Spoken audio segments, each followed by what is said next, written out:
If you're anything like me, then you're excited by the prospect of cutting edge tech. And if you've not got a super technical background, perhaps you chose tech consulting as a way of getting closer to working with tech. But consulting typically works with large software companies and implements that software at large enterprise sized clients. So, whilst these software companies have elements of the latest cutting edge technologies, for example, using AI in their analytics or chat capabilities, they aren't generally the creators driving technology advance on the cutting edge. If anything, they're the acquirers of the smaller, more innovative and risk-taking startups, which are the real companies driving cutting-edge advance. And the bigger tech companies that are actually driving cutting-edge advance, like SpaceX or OpenAI, they don't typically hire consultancies anyway, at least not for consulting. Usually the work is more about outsourcing standardized operational processes. So if you work in consulting, it's more likely that you'll be working with less cutting edge tech than if you were to work in the startup or tech industry directly. And if loving tech is part of the reason that you're joining consulting, then this can be disappointing.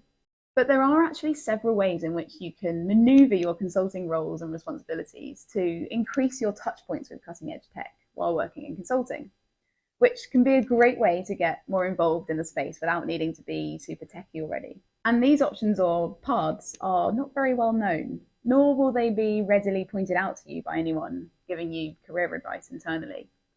I learned it all the hard way over time. So in this video, I'll tell you about everything that I learned and what I did, so that it'll give you the opportunity to make the right choices much earlier in your career. Welcome back, by the way. I'm Charlie, a consulting director and remote business owner, and my Consultant Explorer channel is to help you be so successful in your consulting career that you are set up for total freedom to do whatever you want to in life. And if your passion involves cutting edge tech, then this is the information that you need to set your career path up correctly whilst working in consulting. I'm going to cover all the different areas or departments within consulting that it's possible to work with cutting edge tech within. And I'll explain what role that you can play, the extent to which you'll be working with the tech, and where that role can take your career. So the 5 areas in which you can work in cutting edge tech in consulting are innovation centers, design studios, charitable initiatives, operations, and partnerships. Let's talk about each one. Taking innovation centers first. Innovation centers are set up to do what they say on the tin, sort of. They're there to help innovate on behalf of clients. They're usually located in only a handful of locations, if even more than one. The roles that you can have in innovation centers can be permanent and can be career advancing given the label of the department, the experience you'll get, and the types of connections that you can make. But working in an innovation center is not necessarily about building new tech. Very often, the work that innovation centers do is more theoretical. It's all about innovative thinking. Clients often attend innovation center workshops in order to be walked through professional research relevant to their business and to follow facilitated thought processes that help to break down barriers in the way that they're thinking. These facilitated thought processes have the intention that they help clients identify new potential solutions to their problems that wouldn't otherwise be obvious. They can be really effective, and clients often have huge aha moments during these workshops. But the result doesn't always require the creation of new cutting edge tech. It can often require just a change in process or a customization of existing technology. So whilst the ethos of innovation centers is innovative problem solving, it does not necessarily involve innovating technology in a cutting edge kind of way. The closest to cutting edge technology you may work in innovation centers is by being a research expert in that cutting edge tech, where your research will contribute to the client workshops the innovation center runs. And there won't necessarily always be a steady demand for that specific research from the clients that agree to come to the innovation centers. So what other options are there? Another area for innovation is the design studios of consultancies. These design studios often have a heavy focus on customer experience, with customer-led journey design that can lead to exciting new technology to underpin the experience. But design studios have limited remit to design cool new tech purely for the sake of cool new tech. They usually are commissioned by a client for a specific purpose. And given that clients are usually enterprise-sized companies that are interested in reusing existing technology within their stack wherever possible, The room for innovating cutting-edge tech is rather small. I have seen some great technology initiatives come out of design studios as part of charity initiatives, with things like AI-powered voice recognition tools for people who might struggle to use technology manually. But if you work in design studios, this will not be your primary focus. It's possible and normal to work in design studios long term, and typically working in this area develops your customer experience skills, whether that be in UX or customer journey design or UI, or even more generalized facilitation approaches for customer-led design. These types of skills can be well sought after by cutting-edge technology companies, especially in their product management teams. And so it's possible to make a shift into more cutting-edge tech from consulting design studios if you decide to leave the consultancy. That brings us to the next area, charitable initiatives. Consultancies like Accenture usually have charitable arms or initiatives, which, as a consulting employee, you can make an application to join on a temporary basis. Joining usually involves taking a pay cut for the period of time that you work in that charitable arm. But lots of people see that pay cut as worth it for the opportunity to get involved in the work that the arm does, both because it's charitable and also because it often has the license to do more innovative work with tech. And when you join, the arm benefits from the skills that you've accrued in consulting for larger enterprise clients with large software company tech, which means that you'll typically take up a role that has similar types of responsibility to what you would usually do with your enterprise consulting clients. While you're working in these charitable initiatives, the work that you do will involve using tech in innovative ways to help people and/or the planet.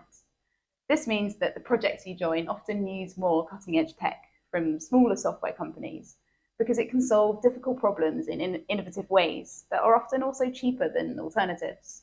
In this environment, the team has more control over the tech that's used than in a normal enterprise client consulting project environment.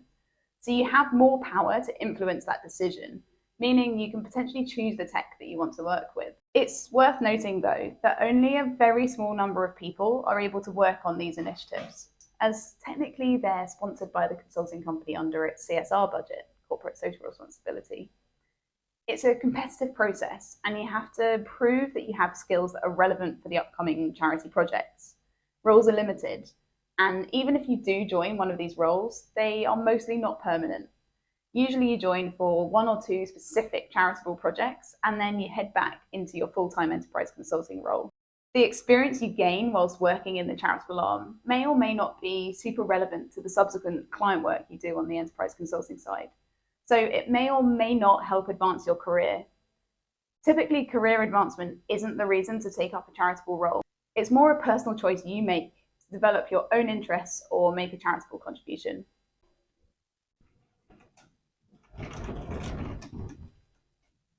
One of the most innovation-rich areas of consulting is actually in operations.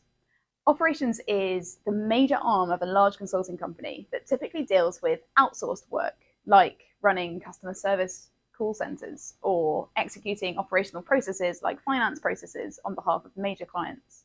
The teams that work in operations are often specialized in doing work that requires many people, many hours to do, and which clients don't have enough employees to cover. Clients like to ask operations teams in consultancies to help run these processes on their behalf, rather than hiring lots more full-time employees. So this creates a scenario where lots of clients are asking for similar things, and every client has a massive volume of work to be done. The work that operations teams are doing is therefore at a significant scale, which lends itself readily to automation.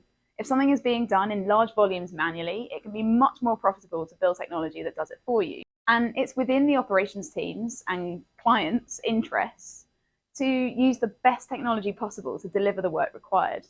So sometimes new technology is built from scratch in-house by operations teams.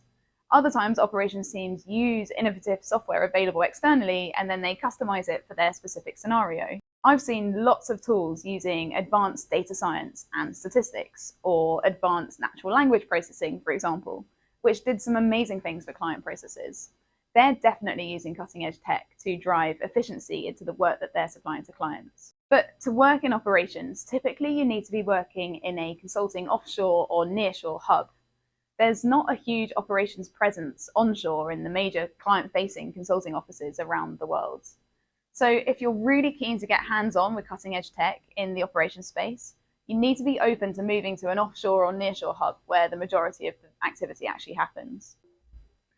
If onshore is where you want to stay, there is a final option, and this is the option that I took. Consultancies have teams that are dedicated to building partnerships with software companies. And consultancies want to be partners with software companies because they take that software to their clients and sell projects to implement it into the client's ecosystem. When a technology company sells a big technology implementation project at a client, the software they're going to be implementing is always an official partner of that consultancy. But these partnerships are not limited to large software companies. Partnership agreements are also drawn up for smaller, innovative software companies that have a legitimate proposition or opportunity with a mutual customer. There are a few ways that you can get involved with innovative tech startups this way. You could actually help drive and set up new partnerships with cutting-edge tech startups. You could take existing cutting-edge tech partners and find client problems that their products solve, and work on generating interest with that client in the product as a solution. You could even work hard to create belief and momentum within your consultancy about the potential of a particular tech startup. Work out a potential POC you could run with a client, and then ask for sponsorship from your consulting leaders to run that POC as a proof point for generating future client work. I did all of these things, and not only did I find the work super interesting and rewarding, I also developed my knowledge of the cutting-edge startup world, how it works, and how various projects work, all in addition to building an important network for my own career. I would clearly highly recommend this option, as I found it to be the best balance of working with cutting-edge tech whilst remaining in your home consulting office with your existing network of colleagues who are ready to support you and your initiatives because they believe in your potential. But I'm not going to say that it's easy, nor is there a lot of room for lots of people to be doing this, because ultimately, in an onshore office, the priority will always be to cater to what enterprise clients are primarily asking for, which isn't necessarily going to be cutting-edge POCs. If you want to know more about how to work in this space, then ask me in a comment and I'll share with you what I know and/or what I did.